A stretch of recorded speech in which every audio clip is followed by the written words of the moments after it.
and call us saying all kind of things. It was bad. But yes, I don't think that it was that bad, and I did see some comments from the show. People enjoyed the show. People enjoyed the special guest, Danny Atherton. There are people who are calling for him to we'll be be here back. more He'll be back. often, Don't worry. He'll be right? back. He'll be back. And he's always a good addition But, you know, to the conversation. It makes you think Yes. outside of the 40-foot container. Yes. I use that as a symbol of emblematic of our potential propensity to import things. Yeah. Yes. So good afternoon, Danny. Good afternoon. He says he listens from time to time. Okay. So let's hope that he is listening today, and hopefully he could make it across the water. Well, we can't slip up. sometime If we slip soon. up on any economic matter, he's going to send me a WhatsApp. Okay. So what's on the agenda? As this usual, afternoon, we gentlemen? have the usual menu of topics that in the news, and then the main items for discussion. But first, we start off with our remembrances of an icon or icons. Sam, you have any icon or icons? So we need to pay special respects to this afternoon. Well, you have one here listed, the famous Who? Simo Tally Davis. I don't know if you don't know him. I saw tributes though, but no, I don't know. Yeah. All the tributes are well deserved. I was in high school with him. Okay. Even then, he was a tower of strength. Yeah. In sports culture. Wow. Yeah. He's from Sam's area. The greatest area. What is your area, sir? McKnight. Oh, okay. And he loves McKnight. I mean, I have There's no doubt about that. yeah. It was everything was McKnight for him about McKnight. You know, he promoted it. The area, the famous people we had there, the shops, the bakeries. I mean, he just told you what McKnight was about. Fantastic. The people, so we're gonna miss him. Like Doc said, he was a great, mainly a track and field man. He started, I think, was at the Sandy Point High, right? Where he began coaching and so on, and came up to the varsity, and then went Weatherfield and never gave up track and field. He was always there, part of him, and so go on to pay tribute to his family, and to extend condolences, and we pray that his soul rest in peace. A really great guy, a really, really great guy.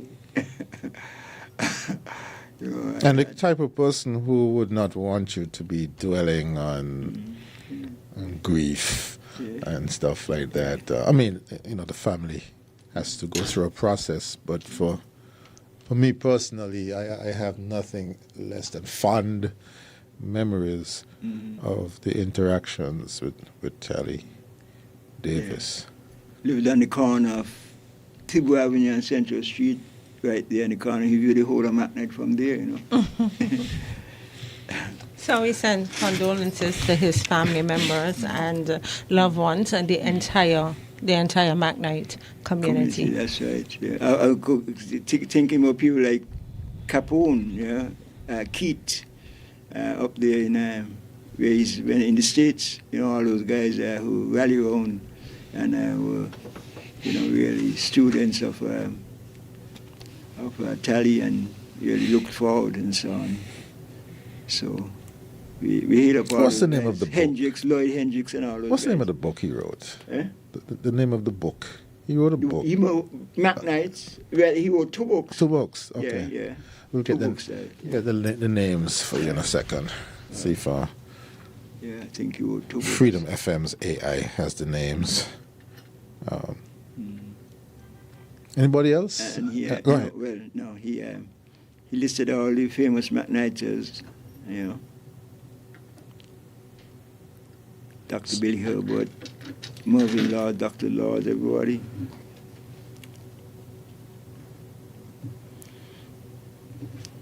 Any other remembrances? Anybody else? No. Can't think of anybody else. The Mac night I knew. The Mac night I knew. Right. Yeah. Yep. Okay, that was one. I think that was the second one. The second one. And then he had one before that. The one before that, okay. Yeah. All right, in terms of icon commendations, I have one. Mm-hmm. Yeah. Mm-hmm. Miss Avril Noel was celebrated at Wesley Methodist Church, 45 years in teaching. Now, I started counting, I got tired after 20. 45 years in teaching. An institution within an institution. Teaching at the primary level, I think. You know her? You know Miss? I know her. Yeah. She lives close to me. She lives next to you? Close to you? Mm-hmm. Kindergarten, right? Kindergarten, Mm-hmm. Yeah. Mm-hmm. Morris Hillier Memorial School, used to be known as Epworth. Miss Noel. So I'm thinking 45 years times, let's say, 20 children. That's what, 900? 1,000? So many lives, many families have been impacted, positively impacted by Miss Avril Noel. People like her can't retire, That's a teaser about that. She just, they're teachers and they're teachers. Teachers are special people, teachers are just, like somebody said, that's a calling. Mm-hmm. But they're still special teachers, All teachers are nice, but there's some who are just standouts. I showed you one of all teachers are nice? Yeah. Teaching, once you go in there, boy, your teachers are just all special nice people. All nice teachers are nice, that's what he said. No, man, all teachers are nice. Okay, all teachers are not nice. Well, not nice when they punish you for the wrong things, right? There are some people who should not be teachers. Well, that is for sure. So well, let's be real. Those are teachers that just went and tried thing and came out. Some of them there for a while. There for a while, no man. No, once you don't like teaching and once you're not a teacher, you don't study. Just to remind you that you used to be a minister of education. So exactly. You saw the reports, right? Exactly. Say no more. But, I love, because just before we started, I made a comment about your ability to just see the good in every situation, and I absolutely love that. But teachers, you have to be that way to survive politics. My teachers, Yes. Teacher Ismay, Teacher Karen, Teacher Annie, Teacher Dale, Teacher. So all of your teachers were nice. All of my teachers were nice, really nice. And I'm happy. And I am who I am because of my teachers. Exactly. Yeah, man, they just looked after me. They made me feel special. I had some very good teachers as well. Yeah, one man, who stands out was, and I've spoken about her, Mrs. Edwards. She passed away a few years ago. Maureen Edwards, yeah. Mrs. Pension was a very good teacher as well. Alex Pension. And Miss Sweeney. I had some good teachers as well. We had a teacher she was from Nevis. We had a lot of Nevis teachers down here. Oh, really? Yeah, man, a lot of teachers came over from Nevis. Mm-hmm. I had some of them. I had a famous one in senior school. I went to a lady named, it was Miss Hanley, she named me, man. She was just, there was some really, but this teacher, Miss Joseph, she was fat and short and so, and she was, they used to call her a hog and so, but she just didn't stand for any nonsense. People didn't, warm up to her because of the thing, but she was a good teacher and she just tell it like it is. She was strict. You have to do what she tell you and you can't mess around and so, but people didn't like her, but she was a good teacher, Okay. Yeah, so all teachers, if you don't like it, you wouldn't stay. But like I said, somebody like Miss Noel is just special. She just, she just,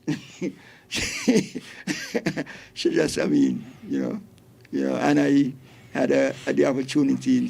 She taught two of my daughters, my two daughters who went to Epworth. Oh, really? Yeah. Mm-hmm. And so, I mean, they used to talk. In fact, on Sunday, when during the thing, I was looking at it and I sent it on to them, and they were, and they were all, Teacher Nell.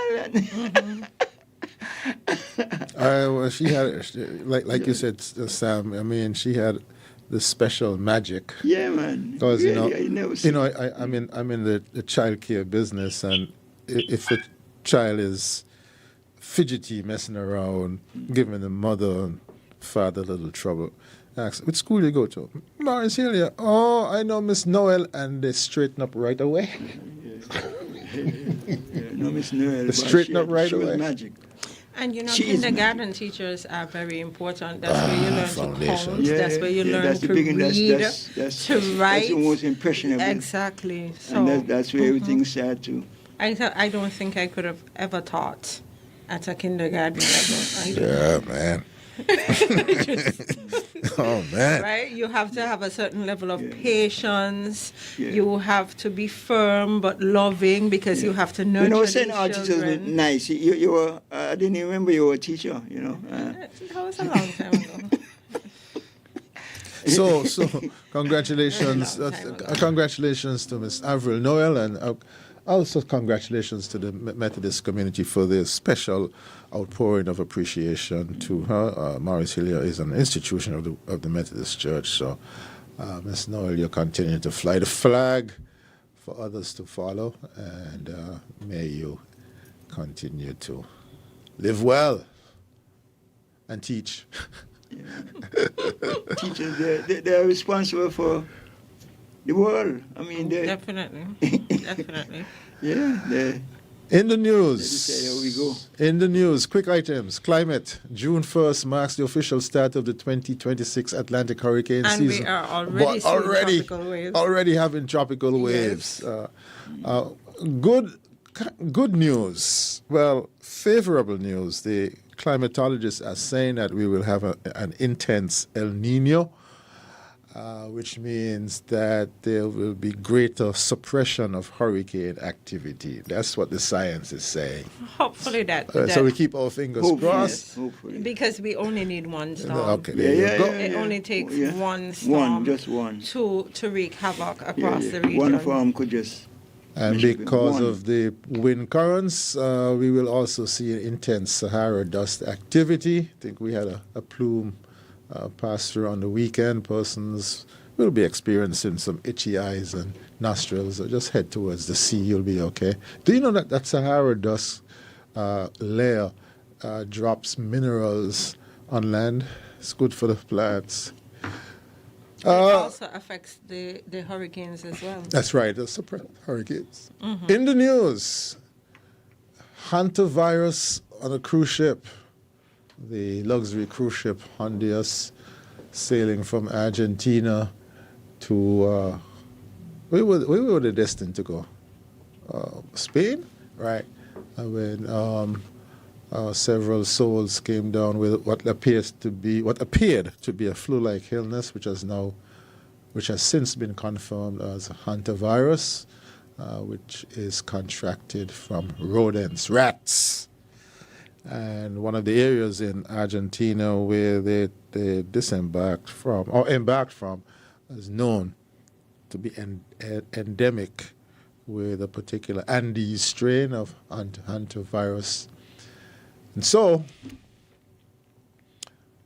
the World Health Organization, by treaty, became involved, and so you saw the widespread media coverage, and of course, in the front and in the back, you had the scientists, the doctors, the nurses, epidemiologists, all working together to track and trace people.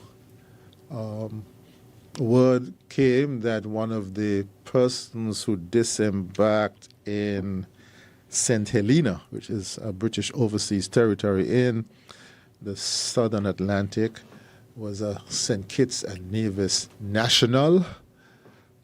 National or citizen? It came out first as national, but citizen. Yeah, passport holder. Just since emerged that I heard something on ZIZ at noon. I don't know if you heard it, Jamie, Sam. Yeah, No, I didn't hear that I said news at noon. That ZIZ has confirmed that while there is a passenger on board the vessel who holds St. Kitts and Nevis citizenship as a secondary nationality, the individual has not visited the Federation. Okay. So the person is not a national, and they have not visited the Federation. They have a passport. They have a single passport. So they're citizens. They have not visited the Federation. So there are no cases or no suspected cases of hantavirus in the Federation of St. Kitts and Nevis. Already you've seen some information out there that is not true. First set of information referred to St. Kitts and Nevis nationals, plural, that's not true. And second set of information referred to person flying back to St. Kitts and Nevis, that is not true. What is true is that St. Kitts and Nevis is part of the World Health Organization's network of outbreak anticipation and response.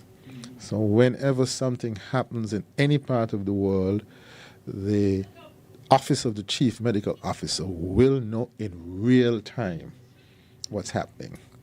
So that network was set up in 2005 after we had the H1N1 influenza outbreak. So we are part of a system, and if, heaven forbid, we ever have something that we are unable to handle, the resources of the world will come to assist through Pan American Health Organization and the Caribbean Public Health Agency. So there's no need for panic or alarm, and so we wish those affected well. Some people have died because it's a particularly devastating condition. And I don't know if it's important to say, the United States has withdrawn from the World Health Organization. Well, thanks for reminding. And this is an opportunity to cut your losses and come back in. Come back in. Yeah, waiting to welcome them back. So please pay attention to official information coming from the Ministry of Health or the St. Kitts and Nevis Information Service. Or Freedom FM. I was coming to you're right. But Freedom FM will get its information from credible, authoritative resources. That's correct. In the news, Carden Home celebrates 99 years. And the celebration is happening at a time when there is some renovations going on to that facility, which serves persons who need special care, including persons who have been abandoned. To live in dignity, that's one of the reasons why the Social Security was introduced, to help people at retirement to old age, to provide a certain dignity. And so the Carden Home has been providing that for the last 99 years. And so that's why we need institutions and organizations like the Social Security to make sure that people live at a certain level of dignity and. And the Carden Home was set up through the funds and efforts of James Mr. Carden. Carden Avenue is named after him. He hails from St. Kitts. Yeah. And yes, the Carden Home needs some repair and renovation. Yeah, well, that work is ongoing.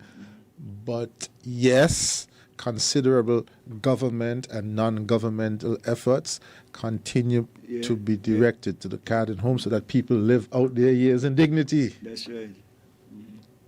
In the news, this one is for you, Sam. Ambassador Ian Patches Liebert says he's leaving politics. I thought I was for Jamie, a journalist. Well, is he? He said leaving party. I thought But he I left a thought long he had time ago. left as Yeah, well. I did. I don't know, leaving. To be honest, I Oh, this didn't really leaving. understand the special announcement. Yeah. What stood out for me though was the fact that he said that all politicians, all, ALL, What? are corrupt. Yeah. Really? Cannot be trusted. Yeah. You didn't All. read it? Huh? You didn't hear the clip? Yeah. I'm like Thomas in the Bible. I got to hear it myself. He said all, and he no longer has an appetite for politics in St. Kitts and Nevis. Oh man, I'm looking at our colleague Sam here. He's in the all. All, he said all. But coming from a politician, it's for me. It's Look forward. what does it say over himself? Look forward to the clarification on But that. he did announce that he's starting a new program. Yeah. I got the. I was able to see the introduction of this new program. Mm-hmm. It was introduced by a man who spoke about the ills of communism. A man. Yeah, man. Yeah. The ills of communism. The ills of communism and how communism is causing so much problems across the world. So many people are dying. So that's what the program is about? That's what the program you're going into? I did not have, after listening to this man, the white man, I didn't really have much appetite for the program after that. So But this appears to be an organized effort, a bulwark against a threat or perceived threat of expanded influence of China within the Western Hemisphere. Yeah. People's Republic, that is. That's how I read it. Okay. of all the threats to look at, it seems kind of, Yeah. especially coming from a Yeah. man. But it's interesting. I'm certain we'll hear more about that. Yeah. So we'll hear a lot more from Patches on those things. Well, maybe not. Maybe not. We forget this is Marco Rubio, Secretary of State Marco Rubio, February 27th. United States need to take over the Venezuelan oil. Let's start over. We have to. No, oops, I missed that one. Let's go again. Why does the United States need to take over the Venezuelan oil industry? Well, we don't need to. First, let me go back up. We don't need Venezuela's oil. We have plenty of oil in the United States. What we're not going to allow is for the oil industry in Venezuela to be controlled by adversaries of the United States. You have to understand, why does China need their oil? Why does Russia need their oil? Why does Iran need their oil?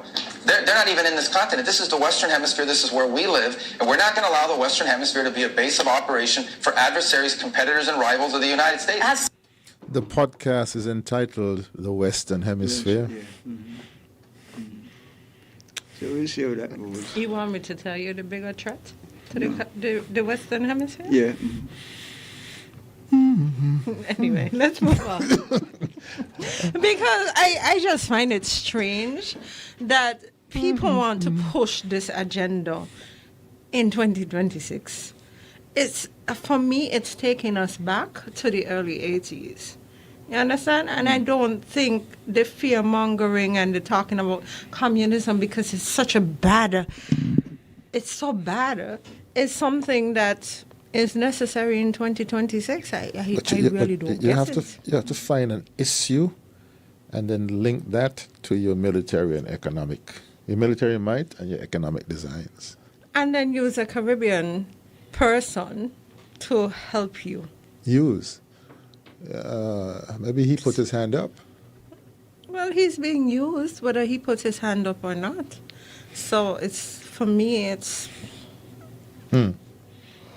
Well, hopefully we get an opportunity to clarify. Invite him to Freedom FM to talk about the Western Hemisphere. I think it's okay. We could get the clarification from his program. I don't know. I don't know where that going on. I don't see that as a big. I don't. Really, I don't see that going anywhere really. Yeah. And then the Western Hemisphere, who is pushing this agenda? The Trump administration, right? They're not politicians. Aren't they politicians? Oh, I see where you're going with this. Oh, I'm just wondering.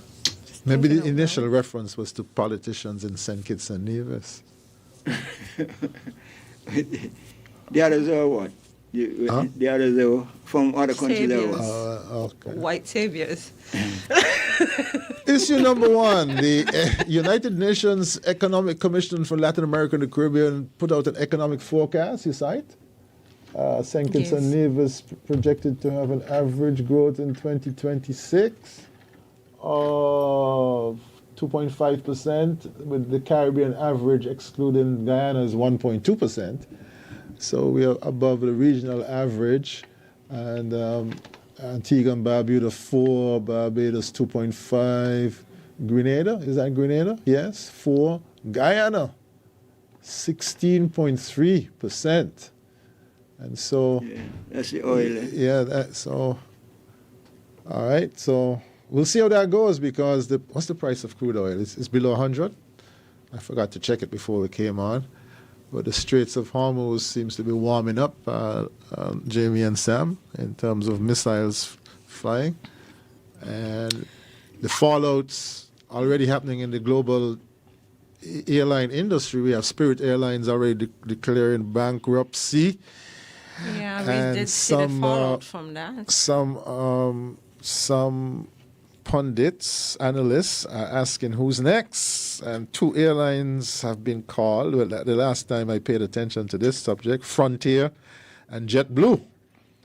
Why pay attention to JetBlue? JetBlue flies to St. Kitts and Nevis 4 times per week. And this is now the music festival season and cultural season coming up. We can't afford any losses, but there's already a decline in global tourism. That has been documented, so much so that Sam and Jamie, people are suggesting that the FIFA World Cup might be in some jeopardy, at least attendance at games. The World Bank projects that commodity prices to rise an average of 16%. Of course, that's only an average. Some prices may rise as high as 100%, with gasoline prices at the pump being 25%. What is the price of oil, the Brent crude currently? Let's ask Freedom FM's AI. Was $101 US today. So once again, this price is stubbornly staying at about 100. So we have to continue to expect high oil, gasoline, kerosene prices for the next 12 months. For the next 12 months. At least. Even if so until next May. Because the transactions, the deals are made on the futures market, right? So there. So when we look at this, what does that mean for us here in St. Kitts and Nevis? What does that mean for the ordinary citizen on the increase in prices, increase food, everything. That's on one side of the ledger. On the other side of the ledger, plant as much as you can. But then we are also hearing that Fish. we need to plant as much as we can because we are hearing about how this will impact fertilizers. Yep. Everything. Right? So Everything. that sounds like a food shortage on the horizon. And we've spoken a lot about agriculture and the need for food security in this country. There's And not just in talk this about country, that. but in the region. Worldwide. Right? Worldwide. I mean, they're talking about food shortages in India and all Exactly. those So places. Guyana is not talking about food security. It's not talking about scarcity. They have abundance. Yeah. Have abundance. So our ties to Guyana must become tighter. CARICOM becomes Yep. most important organization. Issue number 2. Change of oaths in Antigua. Here is the oath taken by one of the ministers in Antigua. I, Everly Paul Chet Green, solemnly and sincerely declare and affirm that I will faithfully bear true allegiance to the state of Antigua and Barbuda, its constitution and laws. I affirm. I, Everly Paul Chet Green, solemnly and sincerely declare and affirm that I will honor, uphold and preserve the Constitution of Antigua and Barbuda and the law of my nation, and will conscientiously, impartially, and to the best of my ability discharge my duties. I affirm. I, Everly Paul Chet Green, solemnly and sincerely declare and affirm that I will not disclose any information except as required for the proper conduct of government business. I affirm. There you go. Allegiance to The people of Antigua and Barbuda. no more monarch, heirs and successors. So, how many countries in the region we have that now? Well, I'm looking forward to hearing Jamie take such an oath. Jamie? Another friend of mine whose first name is Jamie. You'll have to fix your constitution. I'm looking forward to that. You'll have to fix the constitution in order for... The forms of oath require constitutional change, or you could go to parliament. No, well, she's talking about something else. Oh, for you? Yeah, Exactly. For you, okay. And you notice that E.P. Chet Green didn't swear, so you can do that, right? You can affirm. Yeah. One or two of our ministers did not swear on a Bible; they affirmed. Yeah. How you like that that allegiance? Yeah, I think that's something they have to all in the region work on and aspire to. And gradually moving. And continue to reflect on that, Jamie and Sam, against the backdrop of yesterday's local council election results in the UK, where the Reform Party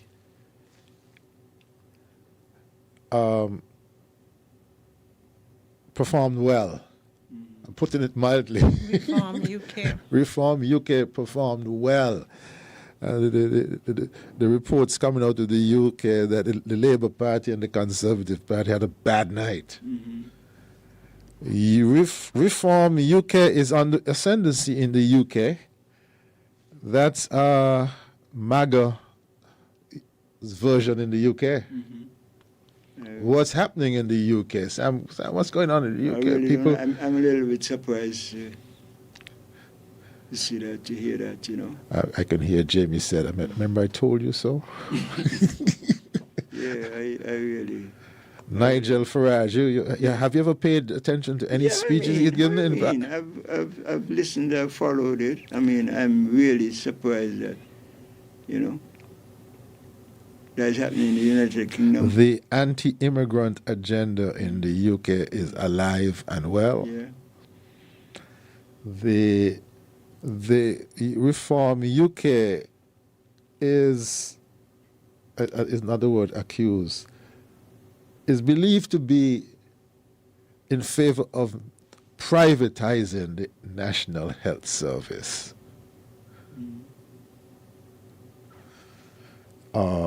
And so there's some other issues. They're not in favor of reparations. No. As a matter of fact, we played a clip. The reparations racket. Yeah. So that they do not owe anybody anything there. Yeah. People in the UK have sent a message to the legacy parties. So I'm looking at the headline that was issued just an hour ago, and it says, "Leader of the pack, Reform UK makes election gains, humiliating Labour." Mm-hmm.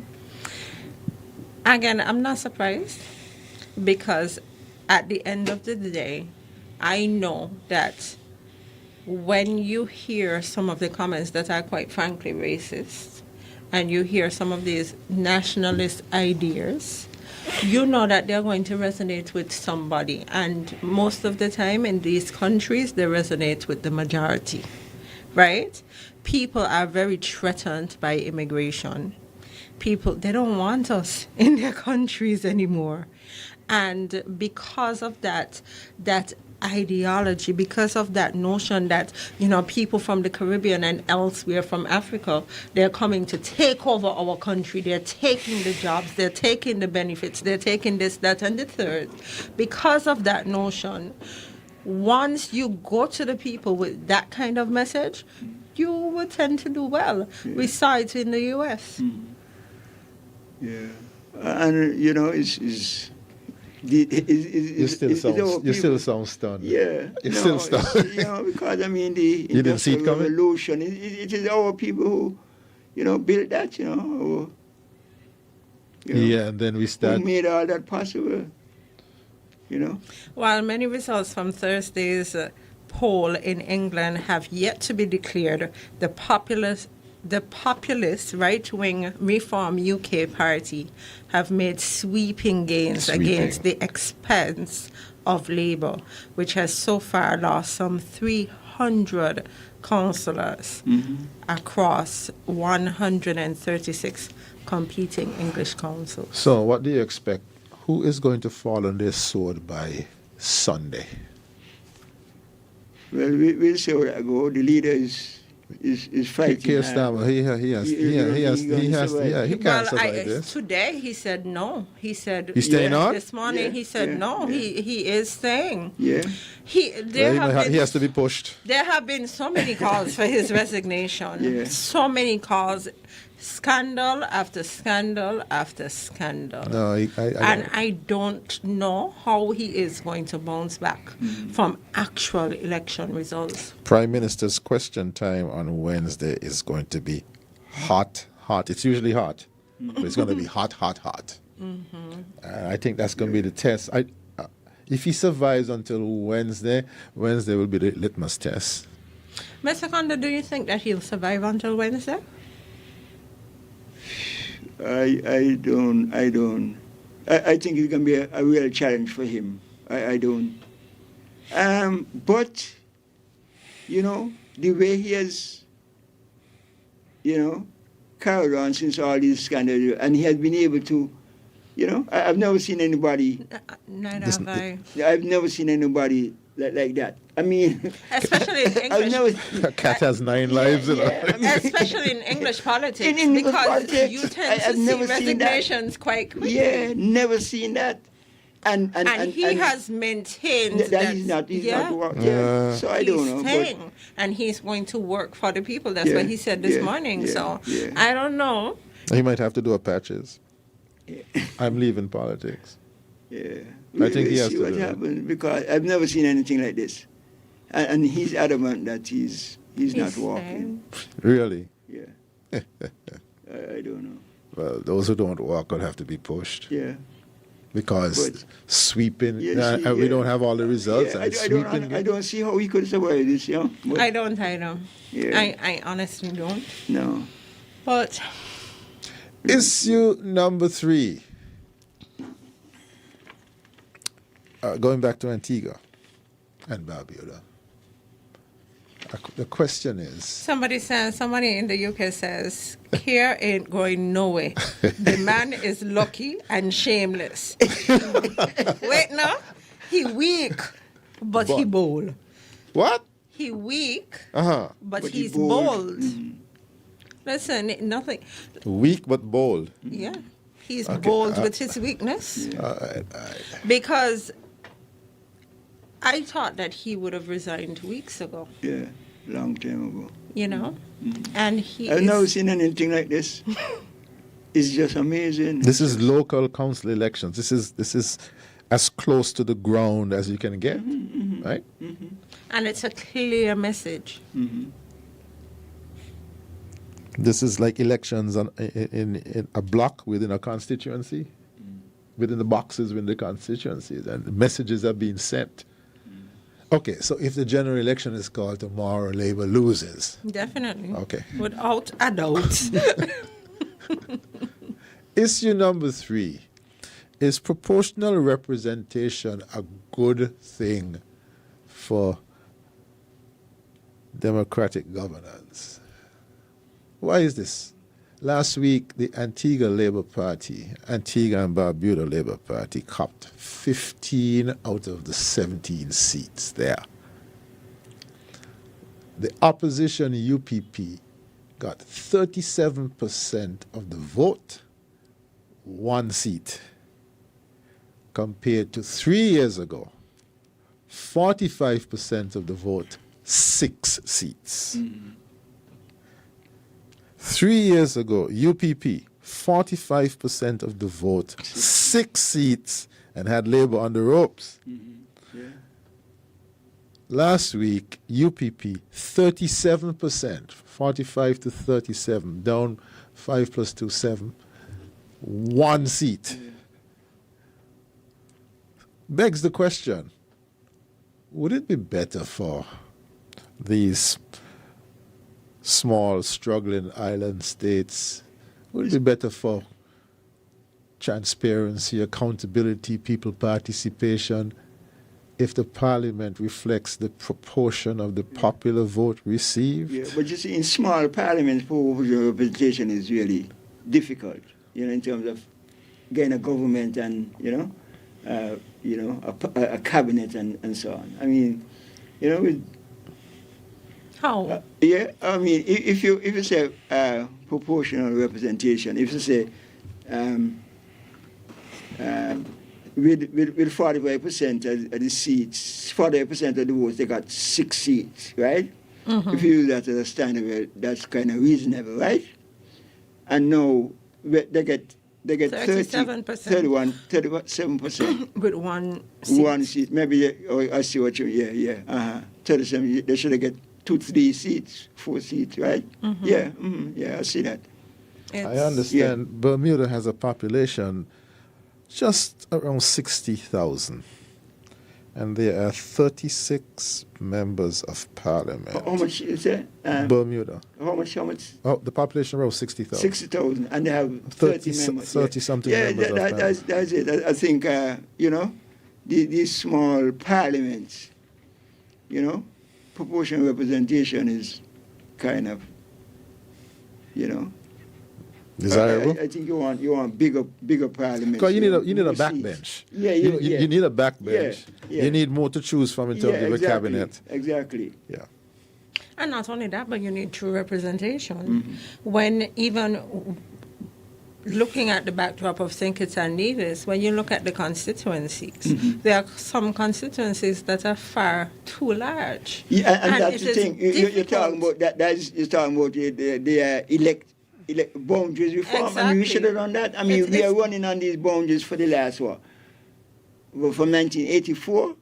The same boundary? So that's what, yeah. From 1984. Yeah, 40 and years. things have changed, Yeah, right? I mean, So you can't. I mean, that's really just if not. you want to look at true representation, it's impossible in some cases. Yeah. Whoa. Yeah. Bermuda, 36 elected members of the House of Assembly and 11 appointed members in the Senate. Yeah. That's 47. Yeah, yeah. So that bodes well for discussion. That's right. And how many do we have? We have 11 11. elected and Three. 3, that's 14. So 3 plus the Attorney General, So right? Attorney General, Yeah, 3 plus the Attorney General, so that's 4. That's 15, yeah. it doesn't seem like enough to me. No. Because It doesn't seem like no, enough no, to me. because No. democratic governance is 52 weeks in a year. Take a couple of weeks off for recess. In this fast-changing world, the issues have to be discussed and debated and Yeah. And addressed. on we addressed on a regular basis. And implemented. Yeah. And one of the we keep well, it is my view that we are missing. We are not being served well by the absence of the Public Accounts Committee, Yeah, definitely. which Yeah. is chaired by the leader of the opposition, which, when formed appropriately, can summon any civil servant, to bring the books. Yeah. Mm-hmm. Yeah. I understand Anguilla has a particularly robust public So it's accounts committee. Yeah. Yeah, that's important. We haven't had one for for quite a while. Can you imagine if our leader of the opposition decides to activate that?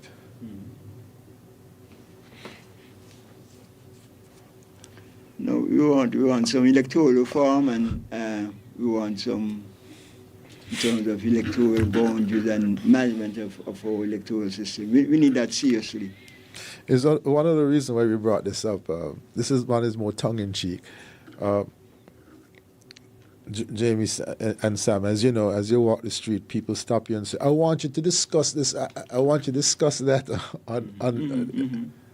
So people are yearning for the discussion of the issues, and meet you and say, "Could you discuss this on the radio on Friday?" Well, we can't.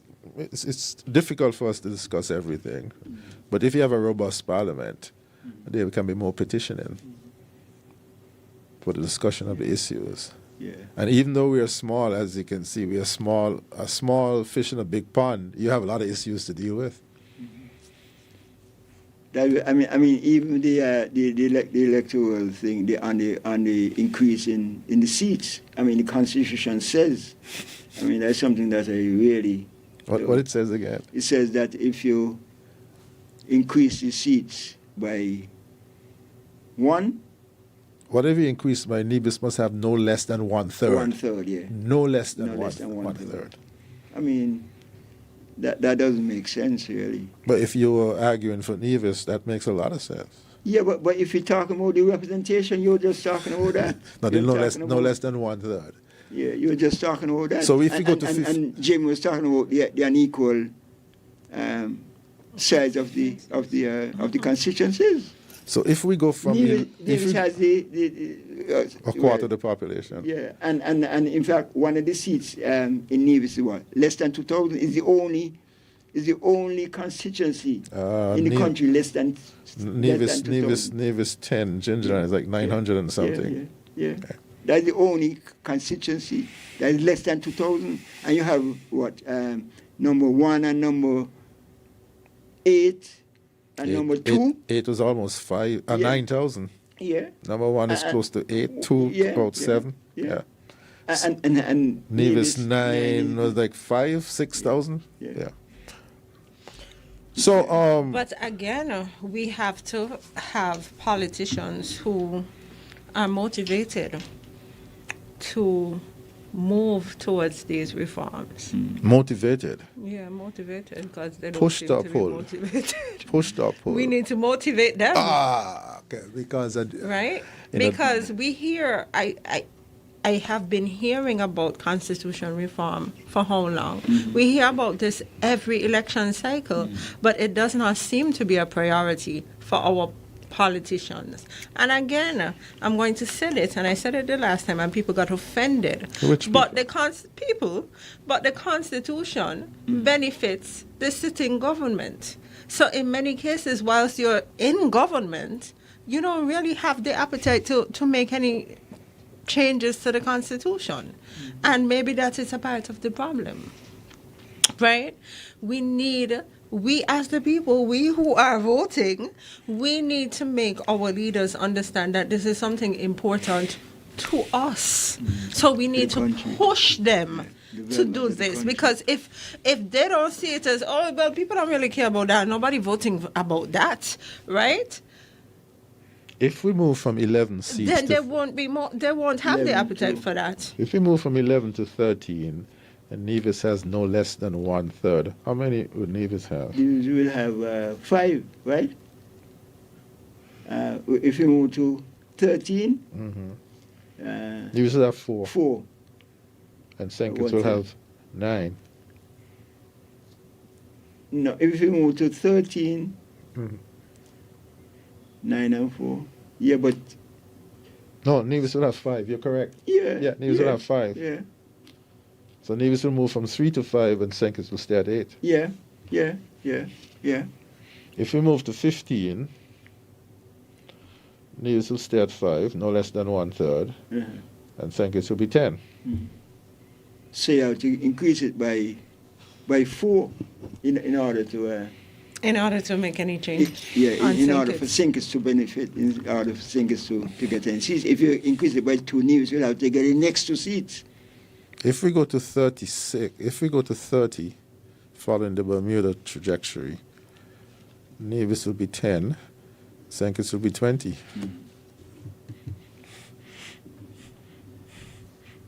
See, yeah. No. Okay, so gentlemen. Issue number 4, last one before we a matter arose in St. Vincent and the Grenadines. There's what you call that? A petition? Yeah, a petition. Election petition. We were told that 2 members of the current government are citizens of another country. Not citizens, they're citizens, or because we're speaking about dual citizenship. They're citizens of... And that is... Okay, here it is. Following the November 25 general elections, legal challenges, election petitions were filed against Dr. Godwin Friday, the Prime Minister, and D. Fitzgerald Bramble, alleging they held allegiance to a foreign power. So they have dual citizenship. In April, the government proposed... change the Constitution for me to ever take any kind of oath? In April 2026, the government proposed, as Friday's government, a retroactive amendment to redefine foreign power to exclude Commonwealth countries. They have since put that on hold. Yeah. Right? Yeah. So they are, from this, citizens of a Commonwealth country, of another Commonwealth country. So coming back to St. Kitts and Nevis now. Dual citizens pay taxes. Dual citizens can vote. But dual citizens cannot stand in elections. No. Is that fair? No, it's not. It is not fair. Because you can contribute to society in every way, shape, or form. But when you want to serve the people who you live around, you're met with no. You can't serve the people. Section 27 of the St. Kitts and Nevis Constitution is entitled Qualifications for Representatives and Senators. Sam, you know this by heart. A person shall be qualified to be elected or appointed as a member of the National Assembly if, and shall not be so qualified unless he or she is a citizen of the age of 21 years or upwards, and he or she or one of his or her parents are born in St. Christopher and Nevis, and he or she is domiciled there at the date of his or her nomination for election or his or her appointment, as the case may be. So you have 2 bars. 3. Citizen age 21 or up. Well, 4. Citizen age 21 or up. He or one of his parents born and we domiciled here at the time of the nomination. That's the Brian clause. That's the Brian clause. Brian clause. I mean, you know. By the way, I understand we are the only one. Sorry, I shouldn't say that. Do you know of any other Commonwealth Caribbean country that has that parental rule in it? Start from the beginning. No one determines where they are born, right? No. And you see... hold that point. And no one determines who their parents are, right? No. Oh, okay. Go from there. Yeah. I was saying at one time we had Bryant. Well, we had Southwell. We, even before Bryant, we had Southwell. Born in Dominica. A Dominican. Then we had Bryant. Born in Antigua and Barbuda. People who have, I mean, lived their life, all of that adult life. I mean, basically, I mean, why shouldn't they, you know? You know, when we exclude dual citizens, judging from the number of persons who are citizens of United States, Canada, UK, Caribbean countries, that's a lot of people who are disqualified from being nominated. I think it's an even like oh, it's small. When I refer that, I always refer the to population is small. Yeah. So, and then we speak about the quality of politicians that we are getting. If we are eliminating people before they even show interest, what kind of quality are we going to get? One of the persons that whenever I was speaking about this is that comes to mind is Pastor Brown's son. They say he came here months old as a baby, right? He lived all his life, you know, here for how long? 30, 40 years? I mean, he had been an integral part doing all kind of things. I mean, why somebody like his father is what? Trinidad, you know, however, and his mother is Tobago, you know? But he... can't be nominated. Cannot be nominated. I mean... And I imagine you have people Can't like that. be nominated to serve. To serve in the pan. His people. Yeah. I mean... We have some work to do with the Constitution, so you're correct, correct. I mean... when constitutional reform it comes into being, your hand is going to be up. They're not going to change that. Huh? Anyway. Gentlemen, what's not going to change? That part is not going to be changed. Anyway. Okay, all right. We'd have to put groundings on that one.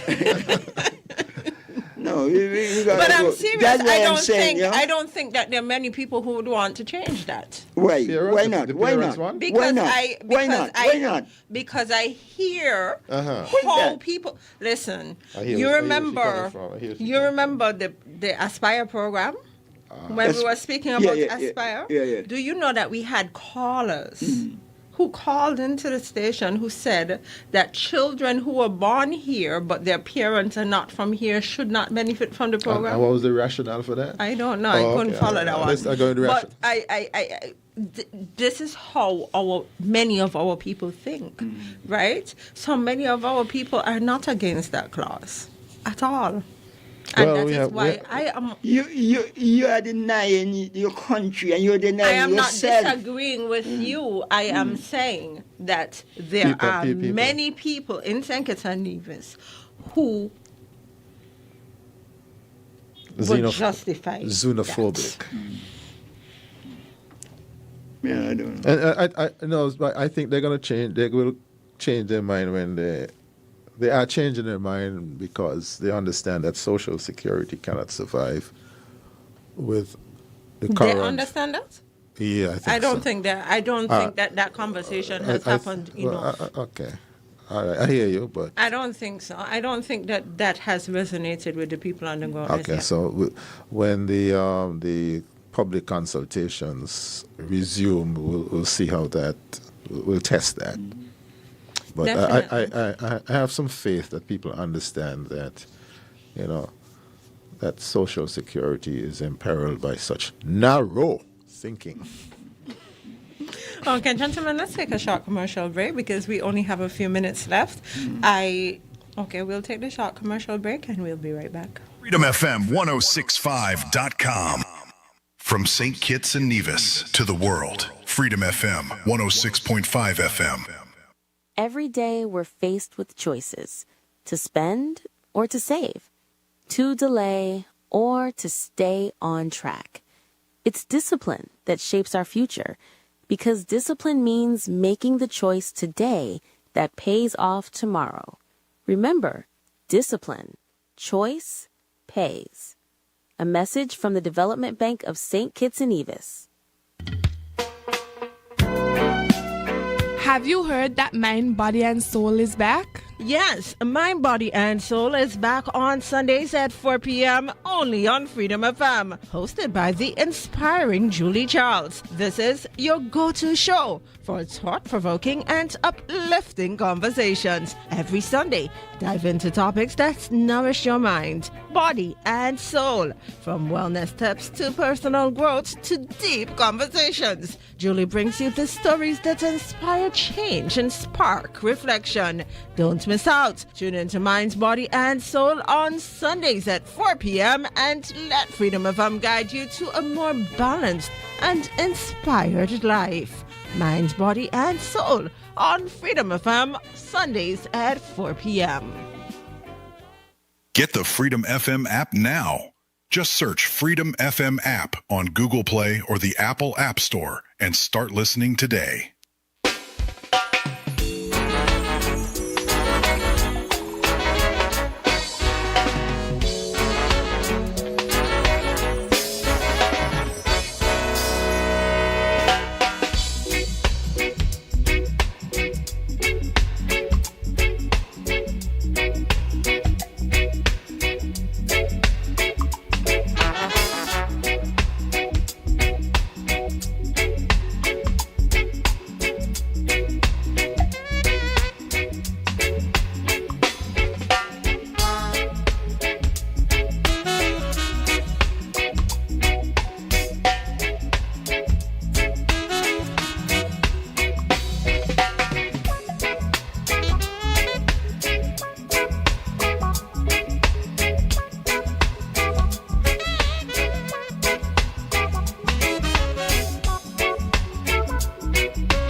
And we are back at 2:38. We may have to beg Ike for a little 10 minutes of his time this afternoon. I don't know. Gentlemen, Yeah. the People's Action Movement launched their new candidate for Constituency 8. Yes. Speaking about constituencies, the largest constituency Number 8. by far in St. Kitts and Nevis in the person of Natasha Danielle yesterday afternoon. What are your thoughts? Good. People's Action Movement is alive and well. Yeah, and I think we can have a record number of women. And that is a good thing. A very good thing. Very good thing. How many women do we have now? Well, the last general election, we saw all women in Nevis for the Nevis Reformation Party. Yeah. That was All women was Yeah. it was Yeah. all women. No, All one One male. was No, that's sorry, local or no general election. General election. It was all was three women. Yeah. Okay. Yeah. Okay. So Yeah, right. Three women. You're right. I think the last For the election general. we saw the largest number of women contesting elections in St. Kitts and Nevis, because there were the three in Nevis. Mm-hmm. We had Marsha Henderson for the St. Kitts Nevis Yeah. Labour Party. We had Natasha Shanigre Brooks. No, she was last election. Yeah, No, she no. contested. Okay, right, Yeah, Contested? she was And not then- the leader, yeah. but she contested. Yeah. And then Yeah, you for had- People's Action and you Movement. had, And we had two PLP. for PLP. Yeah, We had yeah. The lady, what's her name, up in number one. 1 and 3. 1 and 3. One, yeah. For some reason, we had Akila Byron Right. Yeah, Nisbet, yeah. and for some reason, Yeah. Jacqueline Bryan. Jacqueline Bryan. Jacqueline Bryan. Yeah. Yes. So we had quite a few women in the last election. So hopefully we'll see, because I feel that women do it better. I just feel so. So hopefully. You're biased. I mean, I'm not. What? That's okay. I'm not We're all biased in some way or form. But I feel like women I'm do not it arguing better. against that. And I am, Miss Danielle is somebody I've known for many, many years. I don't have anything negative to say about her at all. Yeah. Well, it's good to see somebody put their hand up and say, "I want to." Well, yesterday I want listened to the press contribute." conference yesterday, and she said that people were asking her, Good. like, when are you going to do this? When are you going to do this? So she took up the call. That's good. And I'm hoping that challenge. many people would, I get the many impression other now, people will looking take up back, the it looked call. like she was practicing, man. She was practicing? Yeah, a long time. I mean, How? Well, how she Prepare herself. prepared herself. I mean, I didn't know. I mean, I didn't even know she was going. I never thought that she would enter politics, though. You're joking. Well, She was a teacher for many years.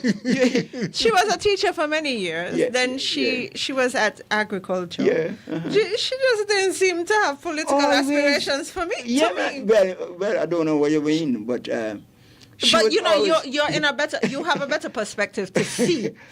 she was really approachable. Yes.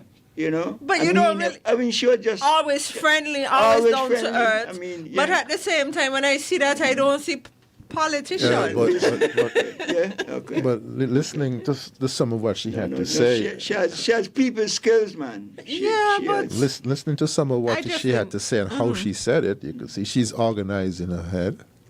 Yeah. It's well spoken. It's a serious person. I almost said young person, but I don't know about her age. She made 50. She She- said she okay. made 50 recently. Right. She Young fits- enough. So that's that's a good in age, terms matured and yeah. in terms of what you expect political parties to put before the public, I think she fits the billing. Mature, clear-thinking people.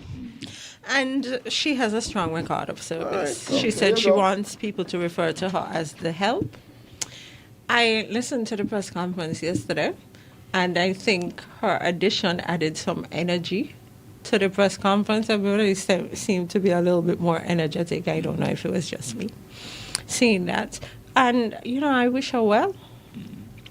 She's coming up against the Prime Minister, and the leader of the St. Kitts Nevis Labour Party. That's a challenge. That's a daunting task. Yeah. So the Prime Minister and we'll see. and the leader and that is.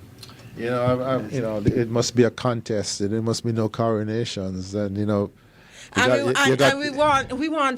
want a real contest. You want credible We want people. fights. We want people who are, worth their salt. We are the smallest in the Western Hemisphere, the 8th smallest in the world. We have to put people forward who could be in the same boxing ring as the big boys. Definitely.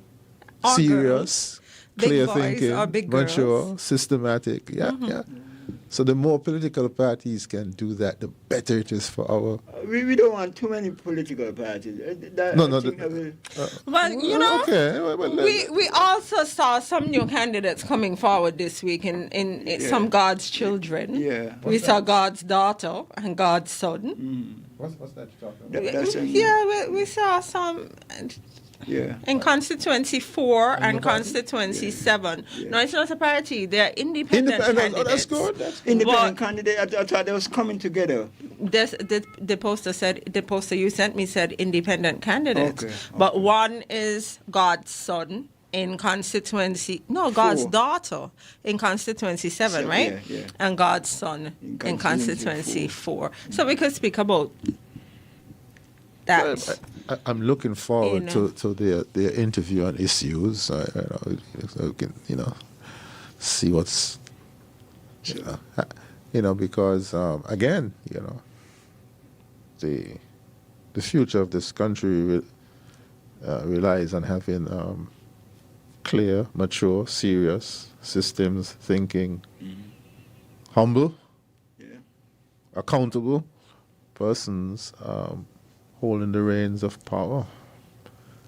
And the days of must win, done win have to be over, I think the reform, this UK sweep in the tells us, you have to work.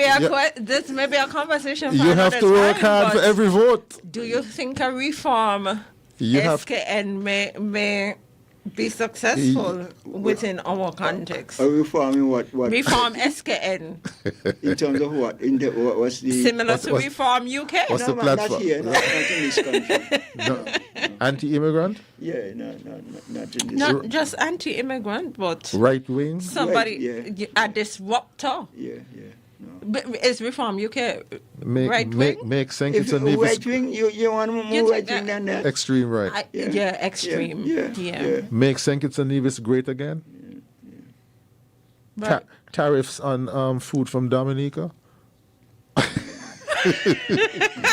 It just may happen. But listeners, we are happy to hear from you this afternoon. We want you to join in on the conversation, so I'm not going to take another break. So you can call in at 662-1065, 465-6474, or 465-0546. That's 662-1065, 465-6474, or 465-0546. And we do have a caller on the line. We're going to open the line. Good afternoon, caller. You're live. Good afternoon. Good afternoon, caller. I'm getting a feedback. Okay, seems to be better. Oh, my. No, it's there. This is bad. Okay. Let me see if I can carry this out. Okay, it's better now. Let's try it quickly so we can get you. Okay, got it now? Every time you ask if we got it now, it goes. Okay, we lost that caller. Let's try this one. Good afternoon. You're live. Gentlemen and your listeners. Just a few comments. The ECLAC report that was referred to had some cautionary signs. We are indeed above average with the region taken as a whole. But we are second to last in the OECS. Only St. Vincent and the Grenadines was lower than ours. And we are accustomed to be leading in the OECS. So we may have some work to do. Keir Starmer, has broken with British tradition and refusing to fall on his sword, so to speak. But I think it's really because he has no choice. The stakes are so high now. He realizes that the stakes are so high now, with the world in the state that it is, becoming more polarized. They're even thinking that France and Britain may have to have a second nuclear umbrella because the US seem to be pulling out or want to pull out of NATO. So under those conditions, somebody has to stand up to the right-wing nationalism that you know, those kinds of extremes that generally they cause world wars. You know, it's reverting back to the time before the world wars, and really somebody need to, you know, put the brakes on things like that. Okay, as it pertains to the proportional representation that was considered. It is a good idea in the sense that really and truly, I mean, you can win an election by one seat, or with 49% of the vote. Actually, even more, you can win an election even though you don't have the overall majority of voters voting for your party, and automatically it's winner takes all, and you alienate half of the country. And that's not good for, I think, for a democracy. So, you know, we should look at something like proportional representation. And as was mentioned, you don't, how could you have in our system that calls for instance, a public accounts committee, and both the leader of the opposition and the leader of the governing party are comfortable governing for all these years and not have a public accounts committee? It boggles the mind, right? And it makes one wonder if what Ian Patches-Libert was saying is not true. Basically, his comment was, all politicians are dishonest and corrupt, right? Because it's in an environment like that where you don't pay attention to even what the Constitution allows for, that these things flourish, right? And finally, with regards the entry of what's her name for the PAM candidate? Natasha Daniel, yes. She you know, she was like a breath of fresh air in the sense that she sounded very authentic. She wasn't the polished, slippery kind of flamboyant regular politician. I agree. But she came over as sincere, right? And maybe we need more of that because it's going to test our voting patterns. In the past, we tend to go for, people who our spirit take to, as we put it, who we like, or, some superficial reason.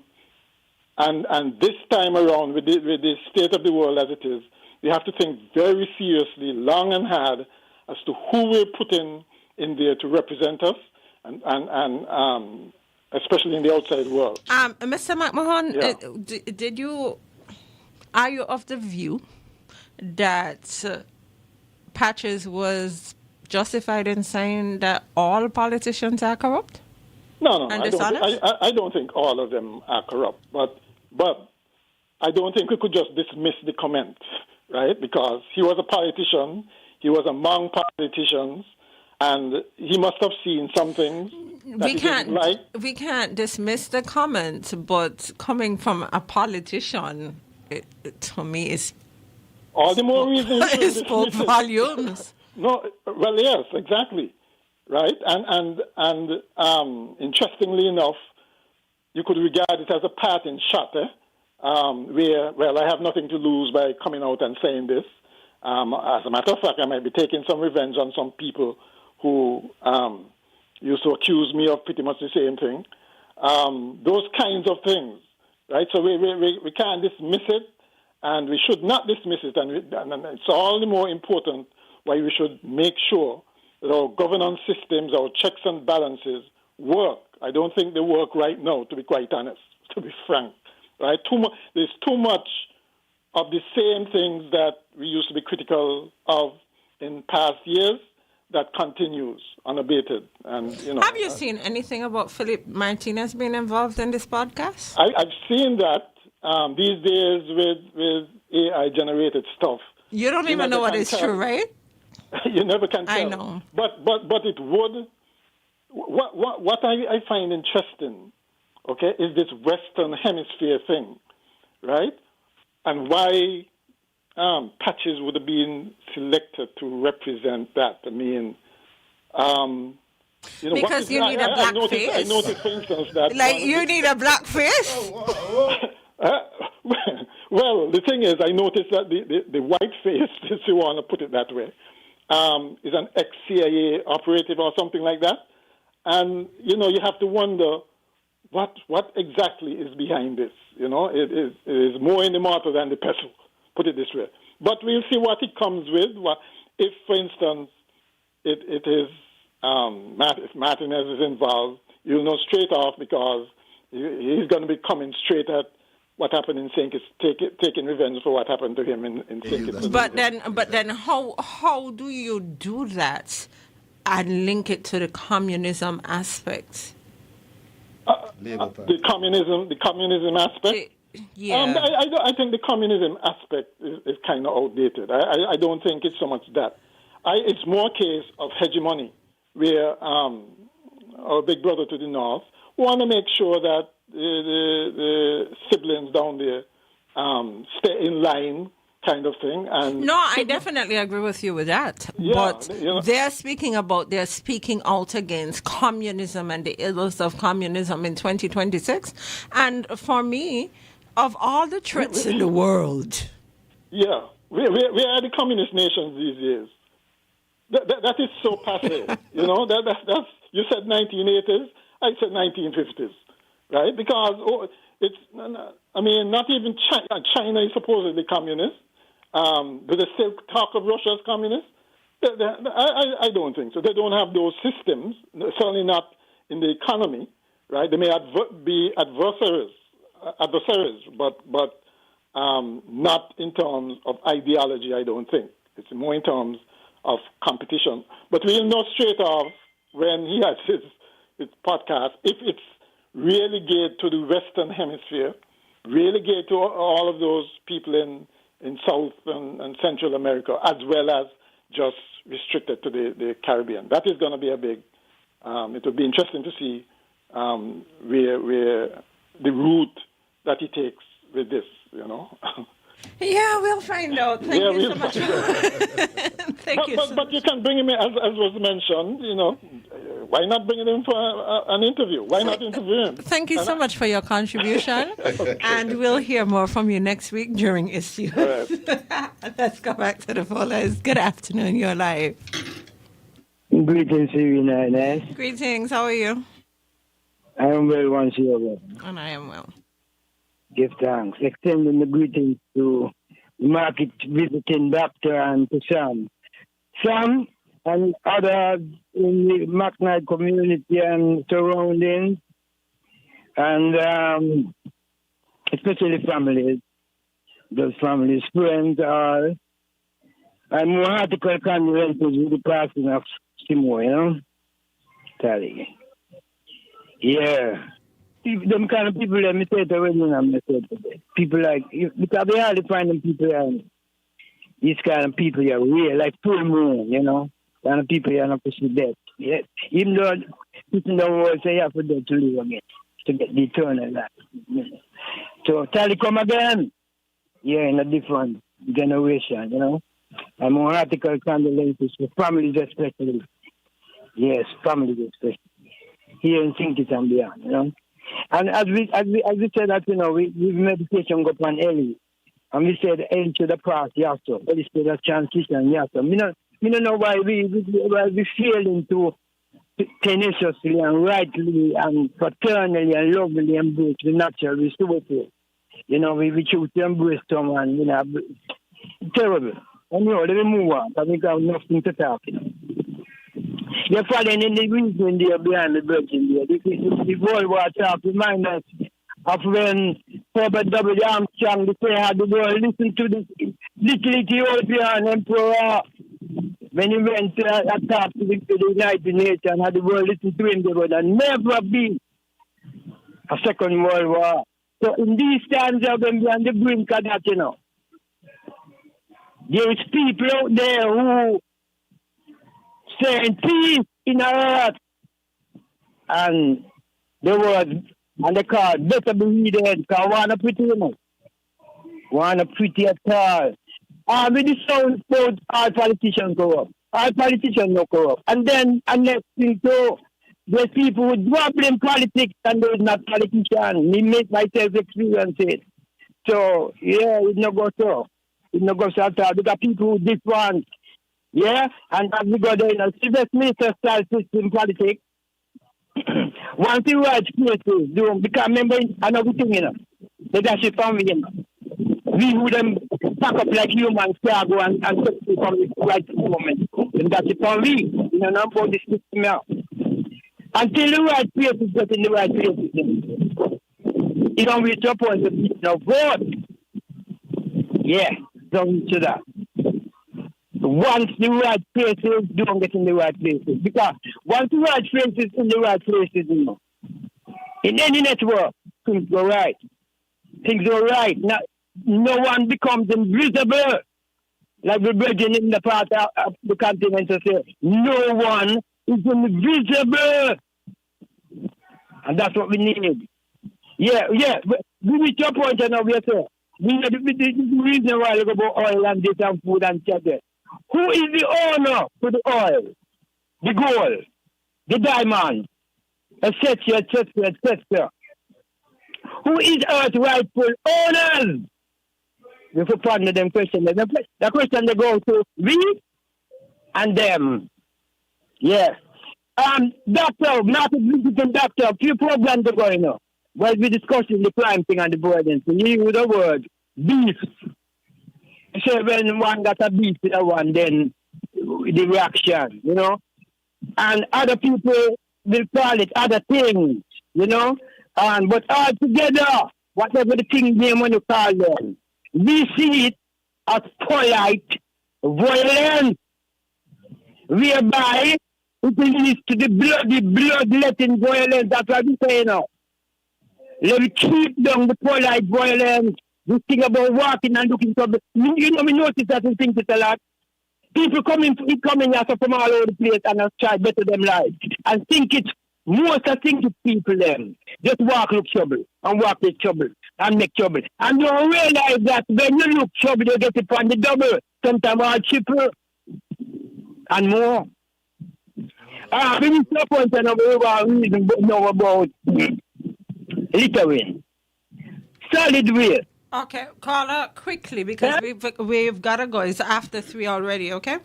No, me prefer the extra time, because the brethren just come out there and said, keep on the time that I am still, Tell me to life, but I will prefer extra time. Okay. I want to go and reason. Okay. Good. Let's get the point about littering. Solid waste still got this thing about waste matters, and this is saying, if waste matters, as we said, big up farm, or we bring them over the park from the beaches, who say cleanliness is it. But because if waste matters, we couldn't go to the toilet. Yeah? No. There's people say we are the cleanest. No. Then we are to, if we are the cleanest, and we clean, we are to be decreasing the list of cleaners in our farm, not increasing them, to the point where people are coming to office and go on the street. But be part of the cleaning. So we say, question, how much longer are we going to be wasting energy, human resources, time, etc., and walk behind master people and clean up? How much longer? I mean, our politics are called that, because they don't want to ruffle. Whoever the administration be, they want to ruffle feathers that they don't get vote. So the nastiness continues. Yeah? We want to end with this reason here. Mental illness. Right? Folks at the JN hospital facility for such inmates are saying that it is worse than imprisonment at 1840. We need to look into that because memory is inlaid, It's sick to sick. Uh-huh. So we need to look into them there.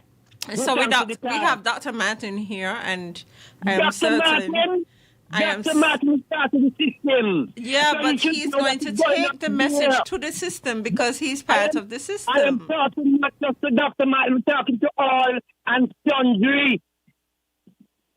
Give thanks. Thank you so much for that contribution. The lines are quiet. It's 4 minutes past the hour of 3 o'clock. Okay, so the lines are quiet. So I guess we could have the closing remarks at this time, gentlemen, and any responses to the callers.